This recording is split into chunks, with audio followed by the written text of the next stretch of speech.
À l'instar des autres arrondissements de la capitale économique, le deuxième arrondissement de Port-Gentil a organisé ce lundi 13 avril 2026 son premier conseil d'arrondissement dans sa salle polyvalente.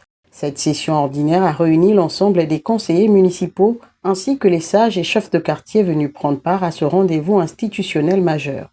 Il s'agissait d'une session particulière marquant la toute première tenue de ce conseil sous la mandature du maire Moore Aubin-Martin. En sa qualité de président de séance, ce dernier a procédé à l'ouverture officielle des travaux après le respect scrupuleux des étapes protocolaires prévues par la législation en vigueur encadrant les sessions ordinaires des collectivités locales. Ce jour revêt encore un caractère spécial, car l'exercice auquel nous nous apprêtons servira de boussole durant toute l'année 2026. De plus, le montant du budget qui est soumis à notre appréciation est le triple des années antérieures.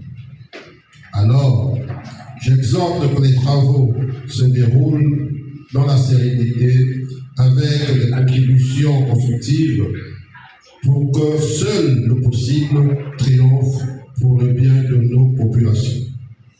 Je souhaite plein de réussite à nos travaux et je déclare ouvert le présent conseil ordinaire du deuxième arrondissement de la commune de Port-Gentil. Dans le déroulé des travaux, les deux premiers points inscrits à l'ordre du jour consacrés à l'état des lieux et au bilan des activités de la mairie du deuxième arrondissement ont été présentés par Kinde Geoffroy, le chef de cabinet, à travers une projection détaillée. Une présentation qui a permis aux participants de mieux appréhender les réalités administratives et opérationnelles de la municipalité. Le moment le plus attendu de cette session a sans doute été l'examen et l'adoption de l'état spécial de la mairie pour l'exercice 2026. Ce point a donné lieu à des échanges nourris, parfois houleux, traduisant l'engagement des conseillers à contribuer activement à la gestion de leur arrondissement. Plusieurs propositions et amendements jugés pertinents ont été formulés avant d'aboutir, in fine, à l'adoption du budget.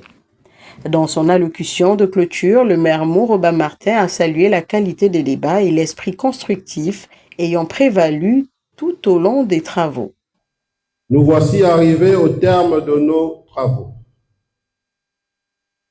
Au nom des membres du bureau du conseil et au mien propre, je remercie sincèrement les conseillers municipaux pour l'intérêt porté au point de l'ordre du jour, pour la richesse de leurs contributions et pour la sérénité qui a prévalu au cours des échanges fort constructifs.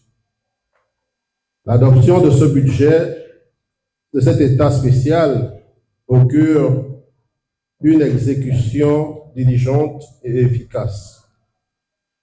Sur ce, je déclare clos les travaux de la session ordinaire du conseil municipal du deuxième arrondissement de la commune de Port-Gentil.